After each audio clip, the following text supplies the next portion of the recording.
No. Bahaya ya. Poinnya tadi judulnya adalah bukan orang yang sedang bersama kita yang paling penting, bukan yang dicintai loh. Ini aliran sesat, jangan diikuti ya. Oke. Baik, selanjutnya silakan. Mana? Iya Pak, silakan Pak. Iya, langsung Pak. Yeah. Hi Ajahn, my name is Andrew. A group of my friends, we watched a movie a few days ago, and we were wondering what your take is on the story of the movie. The story goes that a group of footballers got into an aircraft accident, and they crashed on top of a mountain. And in order to survive, they had to eat their friends that did not make it. The question is, would you eat your fellow, passengers if they did not survive for your own sake? And secondly, would you allow yourself to be eaten by your friends? Thank you. Oke, kanibalisme ya. Jangan. Jadi pertanyaannya itu adalah kalau seandainya kita tuh seperti di cerita di film ya, kita berada dalam pesawat dan pesawatnya itu crash dan kemudian kecelakaan di gunung ya, tidak ada makanan lain, apa bakal kita kemudian kita tuh tidak ada makanan, mau enggak kita, bisa enggak kita, boleh enggak kita makan teman kita sendiri, kanibal. Dan pertanyaan kedua, kita mau enggak dimakan mereka, boleh enggak gitu.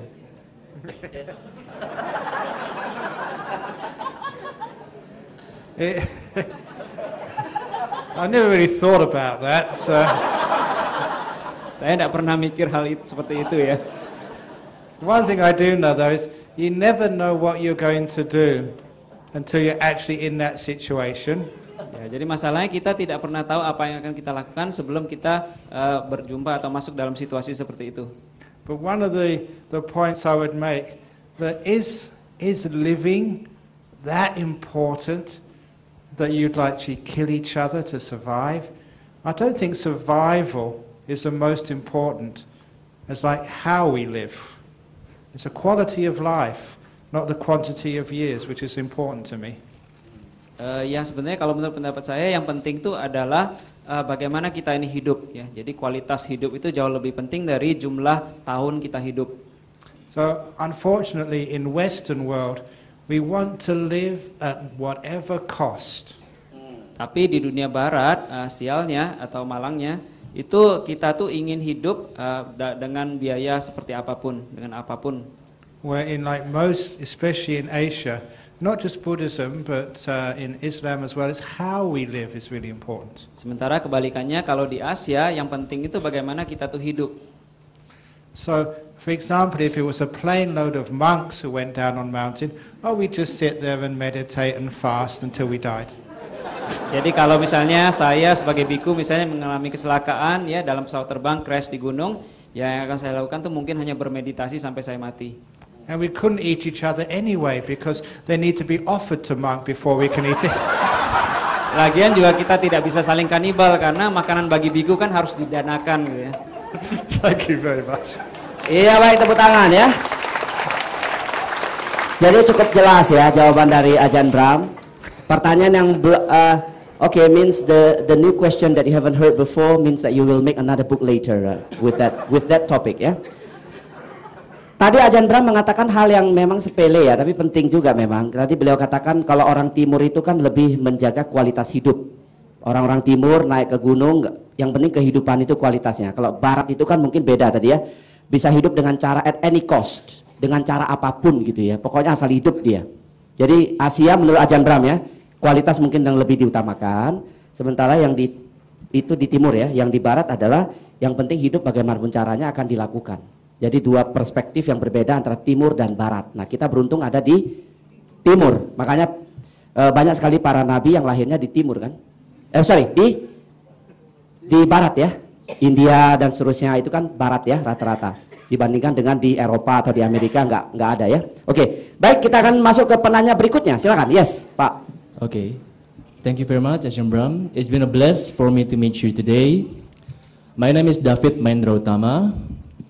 And I am a Christian that have been so amazed with the wisdom of Buddhism. And you, Ajahn Brahm, you have been introduced me to Buddhism and make me so much in love with Buddhism. When the first time I met you before, when you came to Indonesia for about 2.5 years ago in Ekayana Buddhist Center. And since that time until now, I've been so much in love with Buddhism. Thank you so much.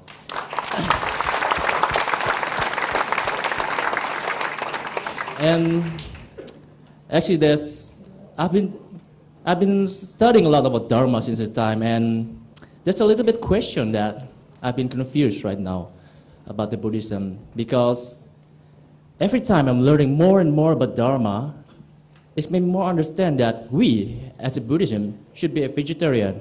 And when I have become vegetarian for about 2 years, I've got confused about there's a lot of my friend that has become a Buddhist for all their life. But when they're praying with me and they say, may all creatures live in happily ever after. But for a moment after that, they took me to a restaurant, they ate steak and chicken, fried chicken.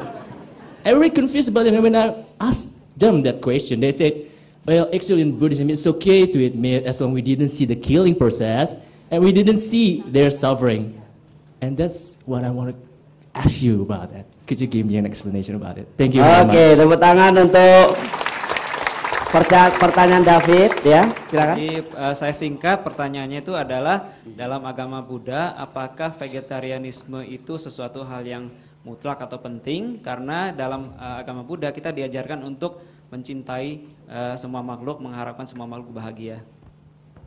Okay, even if you're a vegetarian, still eating vegetarian food is at the expense of many animals' lives.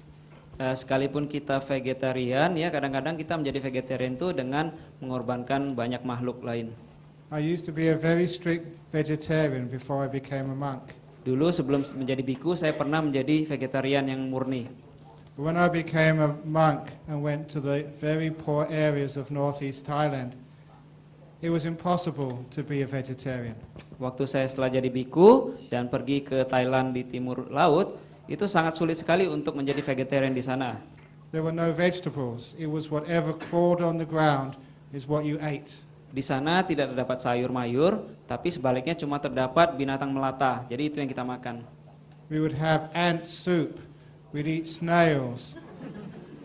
Jadi waktu itu kami makan sup semut dan kita juga makan keong. And one of the worst meals I ever had was frog on rice. Salah satu makanan yang paling menjijikkan pernah saya makan adalah katak yang diletakkan di atas tumpukan nasi. It was our one meal of the day. Just one meal, that's all we had. We had a bowl of sticky rice with one frog on top.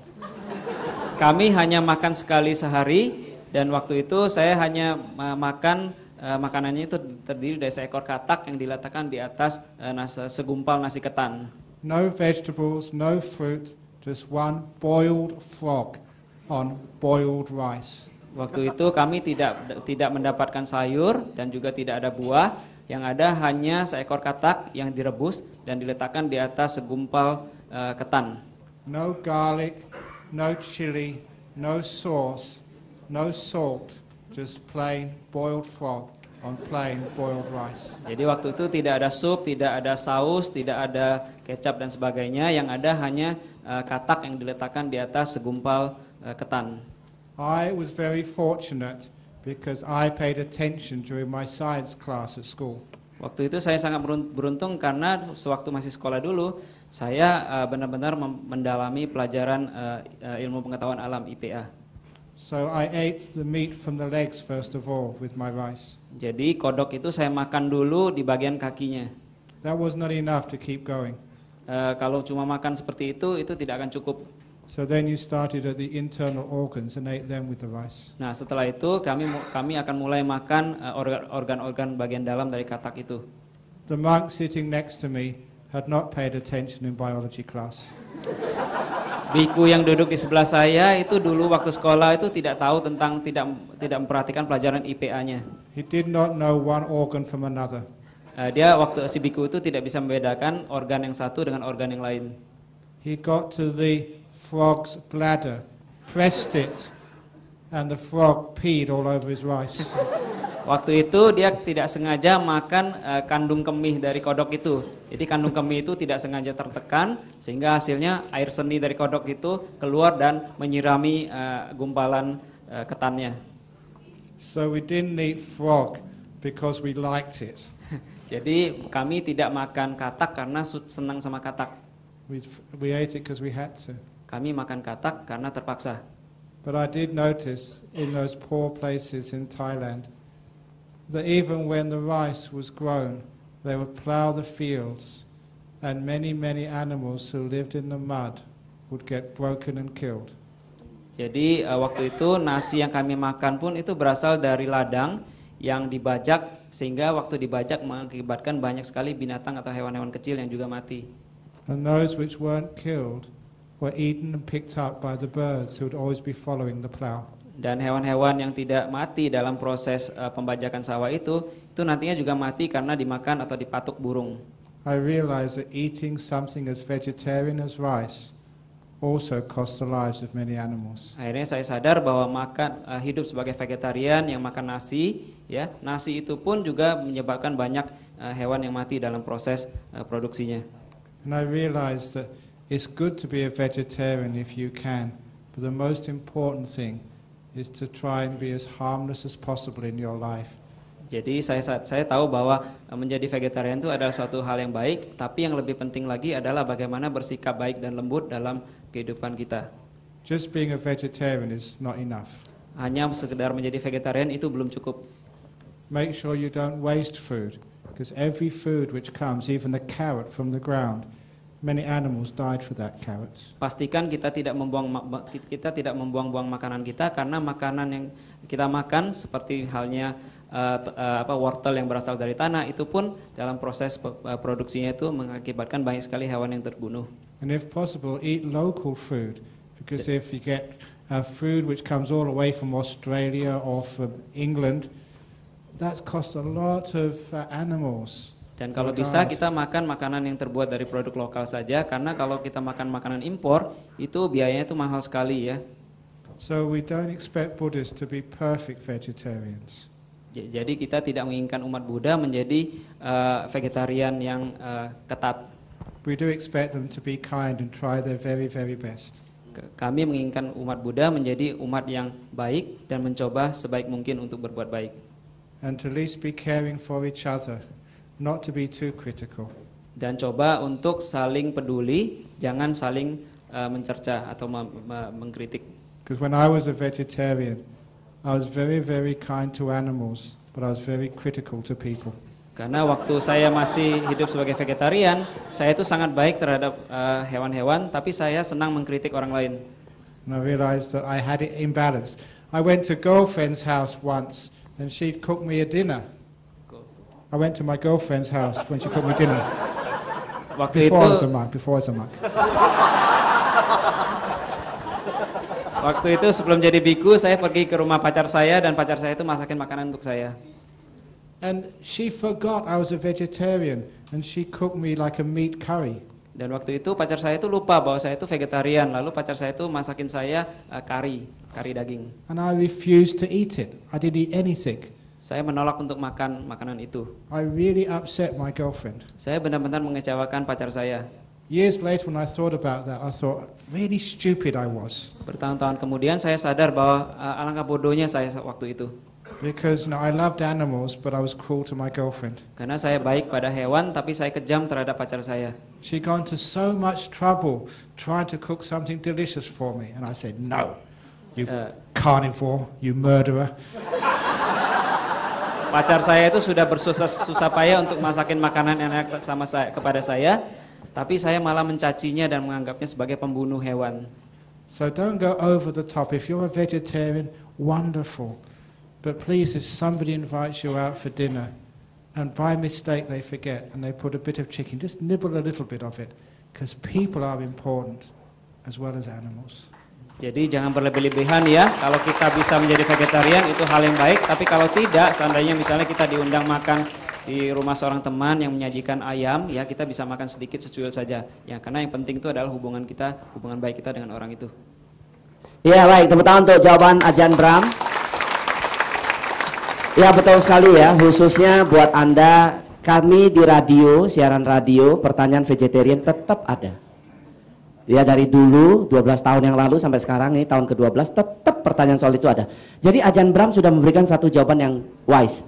Anda tentu sangatlah tidak bijaksana jika gara-gara Anda seorang diri, 9 teman Anda yang tidak vegetarian harus ikut Anda. Saya vegetarian, rumah makan Padang, nggak bisa. Huang Ting, apalagi? Nggak bisa, jadi sinting orang ini kan? Enggak. Begini saudara, ini saya agak greget juga nih memang. Saya tidak vegetarian ya. Dari nada ngomong udah ketahuan. Tapi bukan membela diri, bukan. Maksud saya sering diganggu orang vegetarian. Kadang-kadang gini, kita sendirian, teman berlima, restoran Padang, you kan bisa makan itu sambelnya doang. Sama itu loh, apa namanya? Daun singkong, timun. Bisa dong. Loh ini Ajan Bram bilang kan, loh bukan. Artinya harus pakai wisdom dong, benar nggak? Loh kita vegetarian tapi teman kita kan omnivora. Anda herbivora ya boleh dong. Ini omnivora semua sebagian ya. Omnivora kan susah. Nah ini makanya Ajan Bram bilang wisdom. Coba, betul kan? Hubungan dengan manusia jadi rusak. Aku sayang ayam. Gak makan ayam tapi temen dulu makan. Betul nggak? Iya kan? Tapi sorry loh, saya bukan anti vegetarian loh. Ini di garis bawahi ya. Saya tidak anti vegetarian, cuma Ajan Bram tadi seolah-olah memberikan satu insight baru. Ya, bahwasanya Anda vegetarian diajak ke nanti bisa makan di bawah kan itu kan ada ya. Hari ini disediakan vegetarian lumayan. Tapi kalau nggak ada kan bisa makan yang lain. Nggak bisa makan ayam ya supnya aja, kuahnya aja. Kan gitu ya, supaya bisa makan. Jangan sampai teman kita jadi susah, kasihan. Apalagi dia yang neraktir lagi.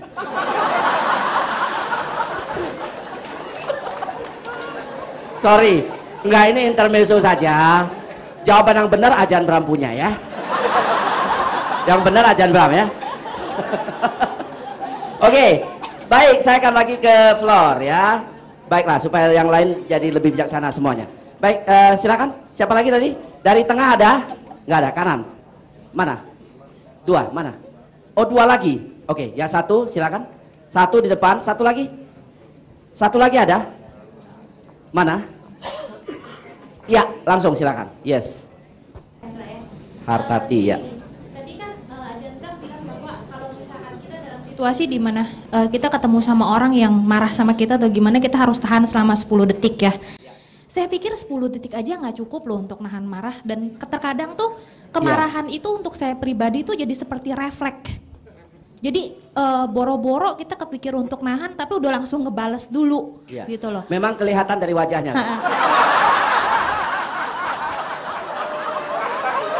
Peace, love you. Iya dong. Oke, terus. Terusin, bagus pertanyaan. Jadi gimana ya suruh tahan 10 detik? Kayaknya tahan sejam pun kayaknya nggak mungkin hilang amarahnya gitu. Ada orang bilang kalau dibawa tidur pasti hilang. Ya orang nggak bisa tidur gimana, kepikiran terus. Ada yang tadi umpamanya adalah gelas yang disuruh taruh dulu. Masalahnya saya nggak mau taruh, masalahnya itu gitu loh. Siapa suruh kamu nggak mau naruh? Nah, kenapa ya orang bisa gitu ya kok ya gitu, maksudnya kenapa saya bisa kayak gitu sementara orang lain bisa dan saya tidak bisa gitu. Oke, baiklah, itulah kisah sedih di hari Minggu. Terima kasih Hartati. Dijawab langsung oleh Ajan Bram ya, sudah diterjemahkan tadi. Oke, Ajan please.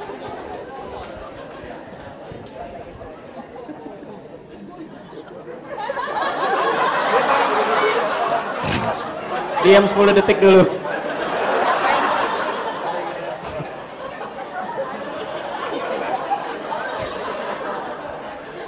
Ajan lagi diam 10 detik. Now do you understand? Sudah ngerti kan jawaban tadi? Look, number 1, don't let other people control you. Nah, nomor 1 yang paling penting, jangan biarkan orang lain untuk mengontrol diri kita. If they get angry, that's their bad karma. Kalau mereka marah itu karma buruk mereka. So don't let their bad karma infect you. Jadi jangan biarkan karma buruk mereka itu menular pada kita. Anger is like bird flu, very infectious. Amarah itu seperti bird flu ya, sangat mudah menular. Someone gets angry at you, get angry back. You've caught the flu. Jadi kalau ada orang yang marah kita akan balas ya. Jadi itu seperti flu. So just like when there was bird flu, people wore all the masks. Ya seperti halnya kalau lagi bird flu kita pakai masker gitu. So if someone gets angry at you, you put mask on. Masking tape. Jadi kalau ada orang yang marah sama kita coba plester aja mulut kita gitu. And if you can't put masking tape on, just... Ya, jadi kalau kita tidak bisa naruh plaster di mulut kita coba tahan-tahan aja gitu ya. Because if you don't follow those angry emotions, you find you always win. Karena kalau kita tidak mengikuti emosi amarah kita tuh pasti akan selalu menang. Now I've been telling this story most of the talk shows. It'll take a couple of minutes. Have we got time? Yes. Okay. Ya, jadi ini ada cerita yang biasa sudah saya ceritakan sepanjang talk show ini ya. Because once there was a husband here in Jakarta who had afternoon off work. Suatu ketika ada seorang suami di Jakarta yang baru saja pulang dari kerja. And his wife was busy cooking dinner. Dan istrinya tengah sibuk masak makanan malam. And she needed some eggs. Tapi istrinya itu perlu telur. So she asked her husband, "Darling, I really need some eggs. Can you go to the market and get me some eggs, please?" Si istri bertanya, "Sayang, saya butuh telur. Jadi bisa nggak tolong ke pasar untuk beliin telur untuk saya?" "Certainly, darling, but I've never been to market before. Please tell me what to do." Tentu sayang, tapi saya kan belum pernah ke pasar. Jadi coba tolong kasih tahu bagaimana caranya ke pasar. So the wife gave him the basket, some money and the instructions, and off he went to the market to buy his wife some eggs. Akhirnya si istri memberikan suaminya sebuah keranjang kosong, uang, dan kemudian petunjuk untuk cara berbelanja telur di pasar. And as soon as he got into the market, this young boy came up to him and said, "You're so ugly, you look like a camel." Tiba-tiba sesampai di pasar ada seorang pemuda yang melompat ke hadapannya dan mengejek dirinya. "Mukamu tuh sangat jelek seperti muka onta." And the husband was surprised. He never even knew this boy. Si suami itu sangat terkejut karena dia sepanjang hidupnya tidak pernah kenal dengan pemuda ini. And the boy said, "What type of shower gel do you use? You smell like dog poo." Dan si pemuda itu berteriak lagi, "Sabun apa sih yang kamu pakai untuk mandi? Karena badan kamu tuh baunya seperti kotoran anjing." Now that's not really what the boy really said, but what he really said, as a monk, I can't say because I'm a monk. Tapi itu bukan yang benar-benar dikatakan si pemuda itu ya, karena saya tahu jawabannya, tapi sebagai biku saya tidak boleh ngomong. This boy scolded and cursed and used very rude words at this husband. Si pemuda itu mencaci maki si suami dengan penuh kata-kata kasar. And it was in public, in the market. Dan itu dilakukan di hadapan banyak orang di tengah-tengah pasar. The husband was so upset, he turned around and went home. Si suami merasa sangat kesal dan marah, lalu berbalik pulang. When his wife saw him coming in, she said, "You're back home early, darling." Sesampainya di rumah, si istri berkata, "Loh kok kamu pulangnya cepat?" Husband said, "Yes, and I never want to go to that stupid market ever again. It's a terrible place. People are so uncivilized. I hate that place. It's a stupid place. People aren't kind, don't know what to do at all." Translate. Go on, translate into Bahasa. Can you repeat? He was very angry. Jadi intinya si suami itu sangat marah. Gitu aja deh. When he calmed down, she asked him, "What happened?" And he told her everything. Setelah si suami kemarahannya reda, lantas si istri bertanya apa yang terjadi, dan kemudian si suami menceritakan semuanya. And his wife said, "Oh, it's that boy. That boy, when he was very young, he hit his head. He's got brain damage." Oh, pemuda itu waktu kecil itu pernah gegar otak, pernah kecelakaan. Jadi otaknya itu sudah rusak. Poor boy, because he's crazy, he will never go to school. He will never find a nice girl and get married and have a family. He can never find a job because he's mad.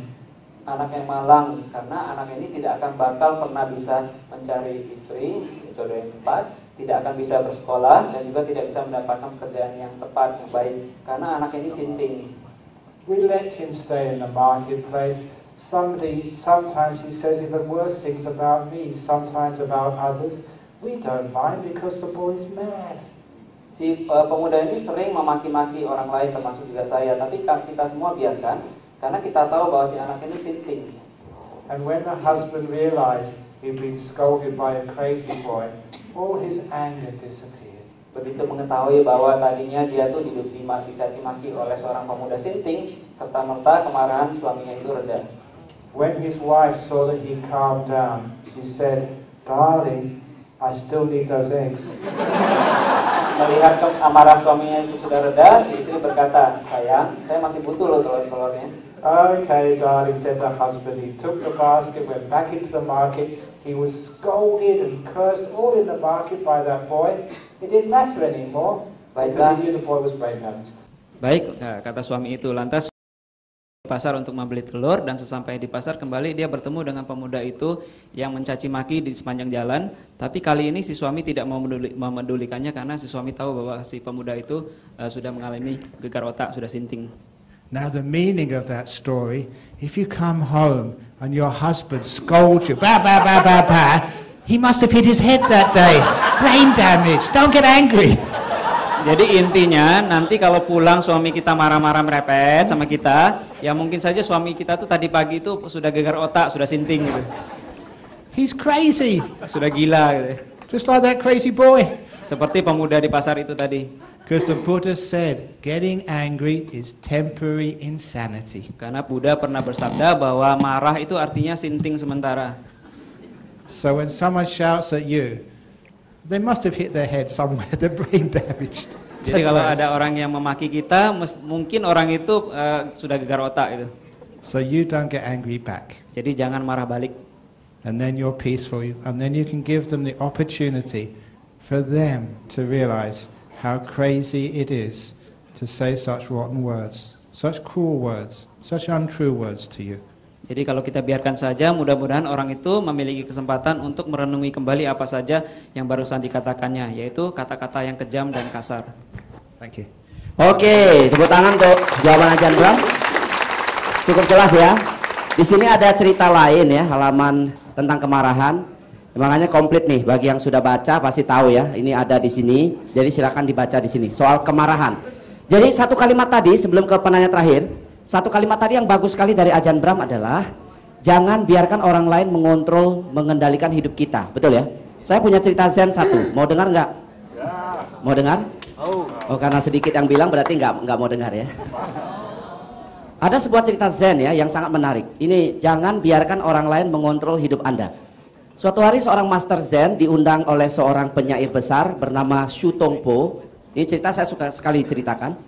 Shu Tongpo ini seorang penyair besar, kemudian pakai baju yang bagus sekali seperti baju saya. Sementara master Zen kan pakainya biasa seperti biksu gitu, biasa kan, sederhana. Lalu mereka masuk restoran berdua. Di restoran itu si Shu Tongpo dilayani dengan sangat luar biasa bagusnya, first class service gitu. Sementara si penyair ini, si Master Zen ini, gurunya dilayani dengan sangat buruk. Kasih teh, kopinya diletakkan di meja dengan keras, kan ada pelayan kayak gitu kan. Makanya kalau ke restoran pakainya agak bagus dikit ya. Ini baju nggak bagus, jadi letakannya jeblok, kasar. Sampai akhirnya Shu Tongpo puhau ise gitu ya. Nggak enak hati, dia bilang sama si pelayan, ini guru saya dilayani dengan baik. Berubah beberapa detik kemudian, tapi kembali lagi terus pelayanannya kasar ya. Terakhir setelah habis minum kopi, si pelayan guru Zen ini merogoh kantongnya, kemudian mengambil beberapa koin, dia letakkan di atas meja. Lalu si Shu Tongpo tanya, ngapain taruh di meja itu? Enggak, ini buat tip pelayan tadi. Lalu si Master Zen tanya, si Shu Tongpo tanya, loh kan kamu tadi dilayani dengan sangat buruk oleh si pelayan tadi, kenapa kamu kasih tip? Nah ini jawabannya Master Zen. Apa jawabannya? Kalau memang dia begitu, mengapa harus dia yang menentukan sikap saya? Ya? Betul? Dia boleh buruk, aku nggak mau ikut dia punya sikap buruk, kan boleh dong. Saya mau punya sikap sendiri, sama dengan kita naik mobil. Disalip orang, setan lu, babi lu, lemah lu, ini lu. Berarti kan kita dikendalikan orang, betul nggak? Tapi kalau begitu dia gini, tep, sabe sata bawantu supi kata. Semoga semua makhluk hidup berbahagia. Selesai urusan. Tapi bener loh, coba praktek deh. Coba. Saya juga mulai mencoba nih. Begitu disalib orang, putar kaset keras-keras, ikut menyanyi. Lepas kemarahan. Betul? Tapi kita marah-marah darah tinggi, dia nggak denger juga kok. Betul ya? Nggak denger dia, ngapain dia mengontrol kehidupan kita. Nah itu yang saya ceritakan kisah Zen tadi ya. Oke, last questioner, silakan Pak. Namo Buddhaya, nama saya Ramli. Silakan Pak Ramli. Ini saya mau nanya, Ya. akhir-akhir ini kan di sini kan suka ada kasus hipnotis atau apa gitu ya. Mungkin Ajan bisa kasih tips-tips untuk menghadapi hipnotis ini bagaimana? Baik, jadi ada calon yang sudah sering dihipnosis kelihatan, ya. Nanti belajar sama Ibu Brenda ya. Ibu Brenda ada di depan ini, lulusan Amerika puluhan tahun. Begitu lama Anda pasti tidak ragu dia sudah lama tinggal di Amerika. Sampai suaminya aja bule. Berarti sudah lama ya. Nah itu pertanyaannya, bagaimana tentang hipnosisme? Ya, please. Okay.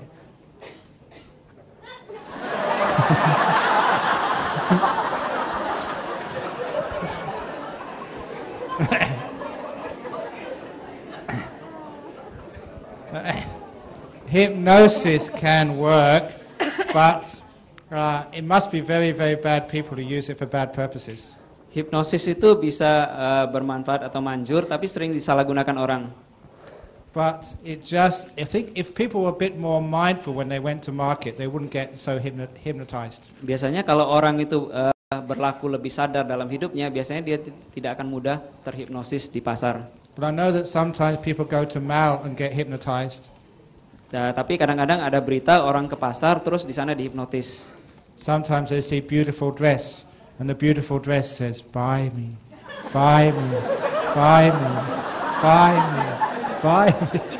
Jadi kadang-kadang kalau kita ke pasar atau ke mall, kita melihat baju yang bagus, baju bagus itu seringkali menghipnotis kita. Belilah aku, beli aku ya, gitu.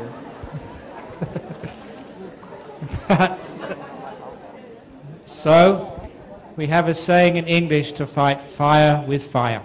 Jadi kita punya pepatah dalam bahasa Inggris yang artinya kurang lebih lawan api dengan api.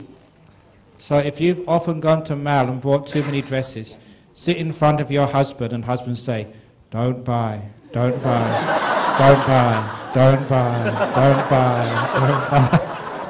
Jadi kalau kita misalnya ke mall terhipnotis oleh sebuah baju indah, kita tergoda untuk membeli, cepat-cepat kita menghadap suami kita dan minta suami kita menghipnotis kita supaya jangan beli. But other way, I'm not sure. Instead of having money, have credit card. Cara lain ya, daripada alih-alih membawa uang, coba kita bawa kredit card saja, kartu kredit. The hypnotist in market take credit card? Orang-orang yang hipnotis kita tuh bisa manfaatkan atau mengambil uang dari kredit card kita? They do. Oh, very modern hypnotist. Ya bagi para hipnotis itu fakta yang sangat berguna ya. So what do hypnotists do? They just want to accept money, or No, they like this, kind of like.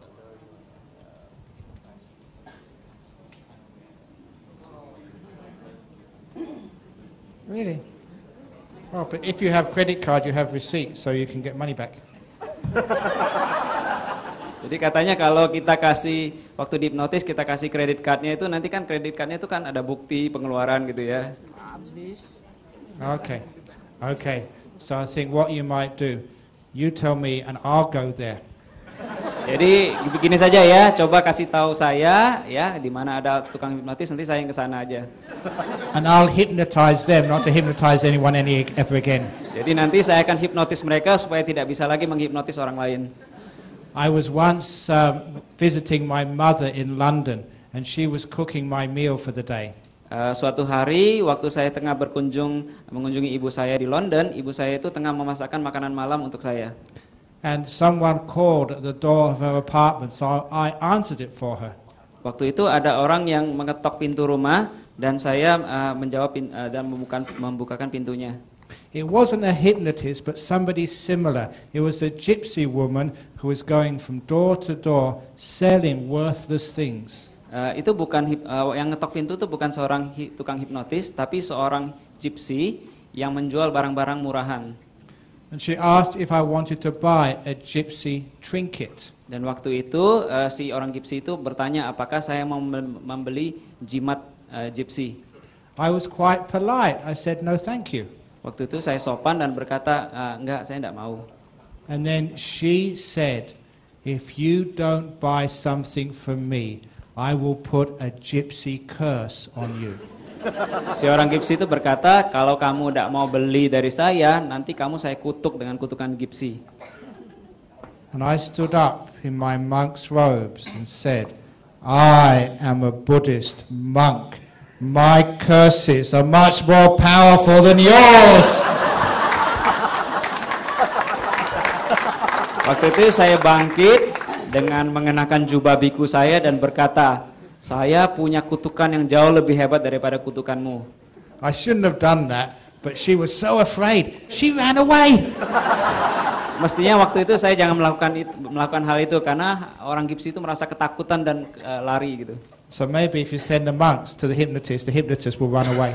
Jadi siapa tahu nanti kalau ada biku yang pergi ketemu dengan tukang hipnotis itu akan lari ketakutan. Okay, I don't know too much about that because I don't live in Jakarta, but that's the best I can do. Jadi karena saya tidak tahu banyak ya, karena saya tidak hidup di Jakarta, tidak tinggal di Jakarta, maka itu jawaban terbaik yang bisa saya kasih. Oke, ya tepuk tangan untuk jawaban Ajahn Brahm. Nah, saudara sekalian, mungkin suatu hari bisa mengundang apakah Miss Brenda untuk BFI dan seterusnya. Tapi saya mau sampaikan kepada Anda dulu bahwasanya kita sekarang sedang beracara di satu program yang bernama Buddhist Fellowship Indonesia. Ya, ada logonya ya. Ya, itu ya, Buddhist Fellowship Indonesia. Ada satu lagi Buddhist Fellowship Indonesia Eksekutif. Bagi Anda yang berusia di antara 22 sampai 40, jika ingin bergabung, Anda akan ketemu dengan para eksekutif muda yang lain dalam Buddhist Fellowship Indonesia Eksekutif. Ketuanya si Hongga, ini Hongga. Coba boleh berdiri Kongga, maaf, ini Kongga. Untuk sementara ini rata-rata Buddhist Fellowship Indonesia Eksekutif itu terdiri daripada lulusan luar negeri. Untuk sementara ini ya. Banyak ada lulusan Amerika, Australia, dari negara-negara lain. Jadi kalau Anda ke sini, Anda akan punya wawasan yang sangat berbeda, pastinya itu. Jadi kalau Anda mau bergabung, silakan. Membernya sampai hari ini member daripada BFI Executive adalah 56 orang. Kemudian jika Anda berusia di atas 40, mungkin ingin bergabung dengan yang umum, Buddhist Fellowship Indonesia yang ada di sini sebagian besar, itu anggotanya sudah ada 300 orang. Setiap bulan Anda akan disuguhkan oleh talk show atau seminar singkat atau apalah namanya itu di sini setiap bulan. Jadi hari ini ada Ajahn Brahm. Kemudian beberapa waktu yang lalu ada beberapa tokoh pembicara kita. Ya, yang terakhir adalah Bante Sri Panyawaro Mahatera bersama Pak Wawor MA membahas soal kiamat. Di sini ada DVD-nya lengkap. Bagi Anda yang kebetulan mungkin terlambat hadir, tidak menghadiri semua sesinya, Anda punya biku-biku favorit atau Anda punya topik-topik favorit atau mau menghadiahkan kepada orang, di bawah disediakan ini komplit loh. Ya, dan perencanaan ke depan mungkin BFI nanti akan membukukan apa yang sudah ada di sini menjadi sebuah buku sehingga Anda bisa baca seperti bukunya Ajahn Brahm begini. Ya, kira-kira seperti itu. Nah, bagi Anda yang ingin ikut membershipnya, di bawah nanti ada formulirnya. Silakan Anda jangan pulang dulu sebaiknya karena Ajahn Brahm akan kasih blessing. Ajahn Brahm akan kasih blessing. Jarang loh. Ini kuat, blessingnya ini kuat loh. Kuat loh. Mantap. Dijamin. Top. Jangan pulang dulu, rugi loh. Bokang tahu nanti. Saya suka bercanda ya. Tapi benar, itu benar. Jadi ini ada ini semua. Nah, bagi Anda yang mau ikut membership 1 tahun, 12 kali sesi untuk BFI, 6 sesi ya untuk Buddhist eksekutifnya itu Rp900.000 saja, tidak usah lagi bayar. Anda langsung datang, setiap akan undangan dikirim langsung ke rumah Anda masing-masing, dan Anda akan dapat newsletter kayak begini, bagus ya. Dan di situ ada artikel soal kiamat kalau edisi ini ya, edisi lain nanti soal topik lain lagi ya. Jadi bagi Anda yang berminat, silakan nanti di bawah disediakan pendaftarannya, dan juga kalau Anda mau donasi juga di bawah mungkin ada disediakan kotak donasi ya. Dan satu lagi, bagi Anda yang mau nanti minta tanda tangan Ajahn Brahm, mohon maaf tidak boleh ya, tidak bisa. Nanti setelah selesai ini Ajahn Brahm akan langsung meninggalkan tempat. Bagi Anda yang masih bersedia untuk ikut nanti malam, jam 6 malam, jam 6 sore mulai, tidak ada makan malam, makan sendiri-sendiri. Jam 7 talk show-nya dimulai ya, dengan Ajahn Brahm dan penerjemahnya. Akan dimulai jam 7 malam. Bagi Anda yang ingin terus mengikutinya, topiknya adalah Love You. Yang tadi ya, silakan mendaftarkan diri, ada beberapa tiket yang masih tersisa buat Anda nanti ya. Jelas ya, jadi di bawah sudah ada tanda tangannya sebagian besar. Kalau Anda dapat buku yang tidak ada tanda tangannya, berarti memang karma buruk sedang bekerja. Tapi anggap aja bagus, berarti baru datang dari percetakan bukunya maksudnya ya. Oke, baiklah, terima kasih, kita ucapkan tepuk tangan yang meriah sekali untuk Ajahn Brahm. Thank you very much Ajahn. Ya. Dan juga kepada penerjemah kita yang luar biasa. Kita tepuk tangan, Dua Hendra Wijaya. Terima kasih, dan saya juga mengucapkan terima kasih atas perhatiannya. Selamat sore, Namo Buddhaya. Namo Buddhaya. Kembali ke Pak Wirya, silakan. Terima kasih. Bapak Ibu sekalian, sekali lagi tepuk tangan yang meriah untuk yang bertiga luar biasa pada hari ini. Sebelum bubar, saya ingin menyampaikan satu hal. Pertama, bubarlah dengan sabar, tahan lebih dari 10 detik kali ini. Karena liftnya cuma ada 2, untuk safety kita bersama, tahan sambil mungkin mendiskusikan apa yang tadi sudah kita dengarkan bersama. Satu hal itu, nanti mungkin bisa dimulai dari yang belakang atau bagaimana. Yang kedua, nanti di muka, saya ingin menginformasikan bahwa Ajahn Brahm adalah mengelola satu meditation center di Perth, ya, Bodhi Nyana ya, meditation center. Dan bagi Anda yang ingin berdana, di depan sana kami menyediakan kotak dana. Dan dana ini pasti akan kami serahkan langsung sepenuhnya kepada Ajahn Brahm. Ya. Oke, akhirnya, dan sebelum itu terakhir, jam 6.30 nanti bagi Anda yang memiliki tiket yang kedua dengan topik Love You, ya, akan bertemu dengan Ajahn Brahm kembali. Bagi yang belum mendapatkan undangan, kalau mau mendapatkan undangan bisa memperoleh di bawah. Tetapi kabar baiknya atau kabar buruknya tidak tahu. Saya dengar kabarnya adalah undangan yang tersisa sampai tadi pagi kurang lebih untuk ruangan sebesar ini tinggal tersisa 30 lagi. Kabar baik atau kabar buruk tidak tahu ya. Nah, jadi Bapak Ibu Saudara sekalian, bagi Anda sekalian yang sudah mendapatkan undangan, sudah mendapatkan undangan untuk sesi kedua, nanti jam 6.30 ya. Oke, baik, sebelum itu mari kita berikan kesempatan dan tepuk tangan kembali kepada Ajahn Brahm, Mr. Bo dan Hendra. Oh ya, sebelum itu mari kita bersikap anjali, siapapun Anda, saya kira berkah.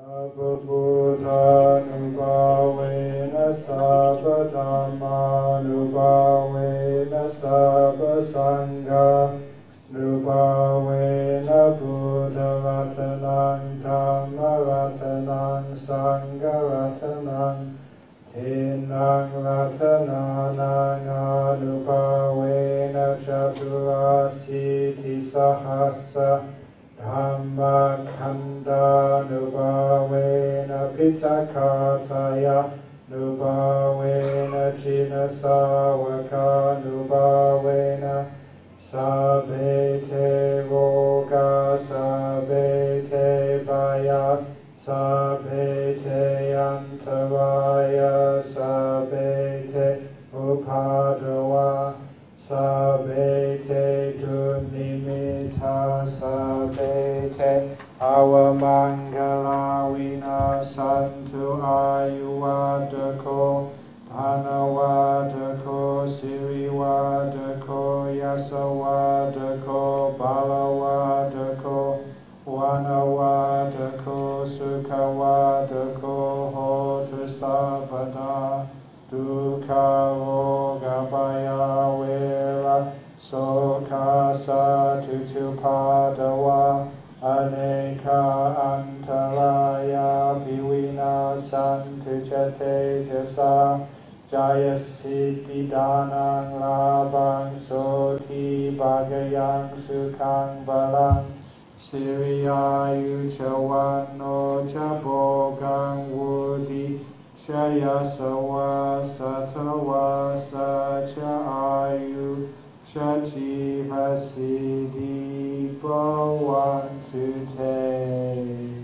Sadhu, sadhu, sadhu. Demikianlah mudah-mudahan kejayaan, kebahagiaan, dan kesehatan pada kita semua. Semoga kita semua berbahagia. Saya mohon dengan kerendahan hati untuk Bapak Ibu sekalian tetap duduk sementara Ajahn Brahm akan meninggalkan ruangan. Karena liftnya terbatas, saya mohon untuk memberikan kesempatan kepada Ajahn Brahm untuk meninggalkan ruangan terlebih dahulu. Setuju ya? Tolong tunggu sebentar, karena Ajahn harus istirahat.